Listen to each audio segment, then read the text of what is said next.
Salut les amis, salut tout le monde et bienvenue encore une fois de plus sur votre chaîne, la communauté villageoise. La situation encore une fois de plus du côté du Congo-Kinshasa ne cesse de prendre une autre tournure.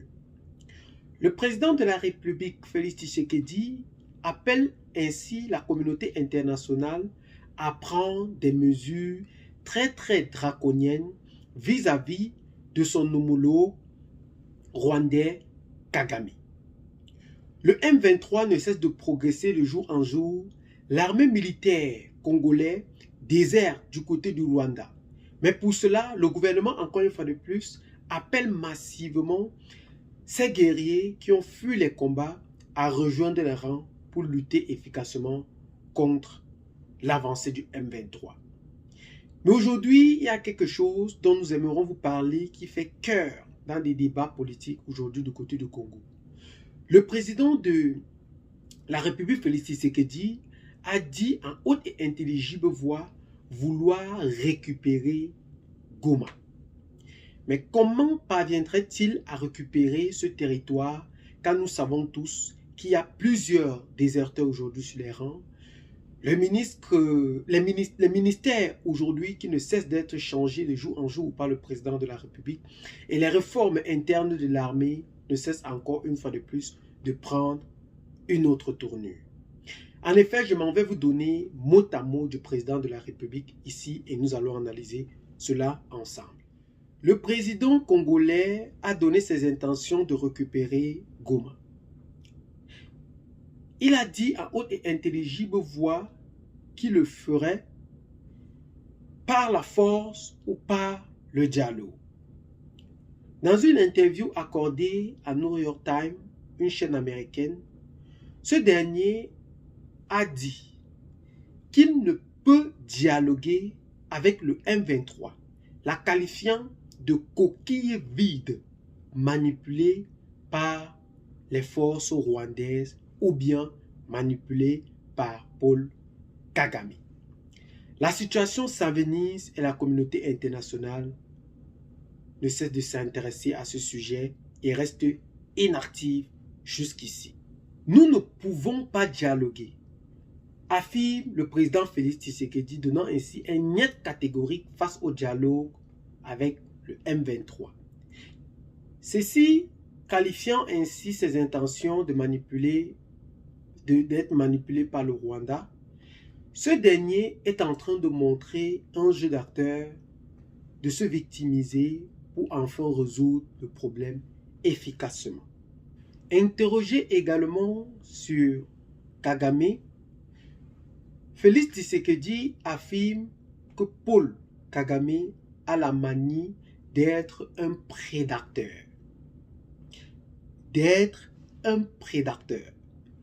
Ainsi, il affirme catégoriquement que ce dernier agresse le Congo aujourd'hui pour profiter de son sous-sol. Premier producteur aujourd'hui dans beaucoup de domaines tels que le coltan que nous observons de jour en jour, le président Félix Tshisekedi déplore l'inaction de la communauté internationale face à cela. Il dit encore que, je cite, « Il paraît que tout le monde a peur de Paul Kagame », mettant ainsi le courage à la communauté internationale tout en disant aussi que rien qu'une décision ferme permettrait de résoudre ce problème que nous observons aujourd'hui. La situation s'envenise encore une fois de plus et le Congo veut en effet se débarrasser partout et par tous les moyens. Le président Félix Tshisekedi a appelé ainsi le président tchadien, qui est aujourd'hui un point stratégique entre le Grand Lac, l'Afrique de l'Ouest et l'Afrique centrale. Il a appelé le président malien, qui porte aujourd'hui le symbole de la révolution africaine, le général d'armes Assimi Goïta. Il a appelé aujourd'hui l'homme qu'on ne présente plus, le président burkinabé, sur la toile pour défendre aujourd'hui les causes congolaises. Il est appelé Ibrahim Traoré. Il a aussi fait appel au général d'armes également, le général Tchani, président du Niger, pour toujours lui venir en aide. L'Afrique du Sud étant déjà présent sur le territoire avec plus de 2700 soldats aujourd'hui prêts à combattre pour défendre les droits internationaux face au casque bleu. Selon cette résolution, nous pensons bel et bien que le dialogue de la communauté internationale pourrait permettre sans nul doute que ces forces se retirent tout doucement de cette très vaste région de Goma, plus précisément au nord Kivu. Comme l'a dit le président congolais, juste une décision ferme et ce problème est résolu. La France jusqu'ici reste aussi tranquille. Les États-Unis aussi ont appelé le président Kagame à retirer ses forces de Goma.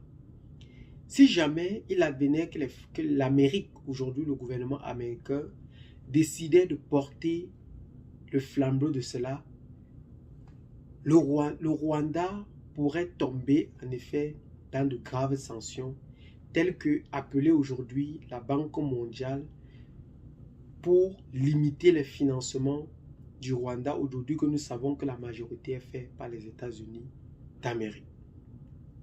Nous appelons donc les deux parties à dialoguer pour promouvoir exactement la paix face à ces situations qui ne cessent de s'envenimer encore une fois de plus. Eh bien les amis, c'est donc sur ce petit pas d'informations que nous allons donc nous séparer. Qu'est-ce que vous en pensez? Laissez donc massivement vos commentaires pour nous aider à mieux élucider ce sujet du côté de l'Afrique de l'Ouest, de l'Afrique de l'Est, plus précisément au Congo, Kinshasa. Abonnez-vous à la chaîne si ce n'est pas encore fait.